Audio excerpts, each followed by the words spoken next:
বলছি এটা কি হাসানুজ্জামানের নাম্বার? তোর মার ভাতারের নাম্বারে জেরের বেটা যাই রে। কেন গো? জেরের বেটা যাই তোকে লজ্জা লাগে না, শরম লাগে না? তোর মার ভাতারের মোবাইলে ফোন করছে। তোমার পাল্টা পাল্টা যার কথাকে বলি পাঠা দেবো রে খাসির বেটা। তোমার গাল দিচ্ছেন কেন? তুই কেন ফোন করবি? আর নাম্বারের ফোন নাই, ফোন মোবাইলে তোর মার ভাতার কিনে থেয়েছে। এ মা, আপনার নাম্বারটাতে রিচার্জ নাই, তাই জন্য বলেছি দিদি। কিসের রিচার্জ নেই? আপনার এই নাম্বারটাতে রিচার্জ শেষ হয়ে গিয়েছে। হ্যাঁ। তো পয়সাটা না ভরলে সিমটা নষ্ট হয়ে যাবে। আপনারই তো ভালোর জন্য ফোন করেছি।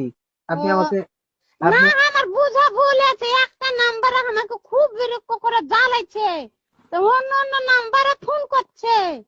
আপনি আমাকে কত গাল দিলেন বলুন তো? হ্যাঁ, আমার ভুল হয়েছে। অন্য আহ, অন্য নাম্বারে ফোন করছে রে ভাই, তো আমার মাথা খারাপ করে দিচ্ছে। রাত 12টা করে মানে না, 2টা মানে না, ওগুলো কিছু করলে তো মানে না। আপনি একটা কাজ করবেন, রাত্রিবেলা ফোনটাকে বন্ধ করে দিবেন, তাহলে আর আপনাকে বিরক্ত করতে পারবে না, ঠিক আছে? হ্যাঁ। আর এটাতে আজকে একটা রিচার্জ করে নিবেন 75 টাকা দিয়ে। 75 টাকা দে। হ্যাঁ, রিচার্জ করে নিলে তাহলে কি হবে, আপনার এই নাম্বারটা বন্ধ হবে না, চালু থাকবে। ঠিক আছে। তুমি অপারেশন করছো নাকি? হ্যাঁ, আমি ফারাক্কা অফিস থেকে বলছি। ফারাক্কা অপারেশনে? হ্যাঁ, অনেকদিন রিচার্জ হয়নি তো, ওই জন্য কোম্পানি থেকে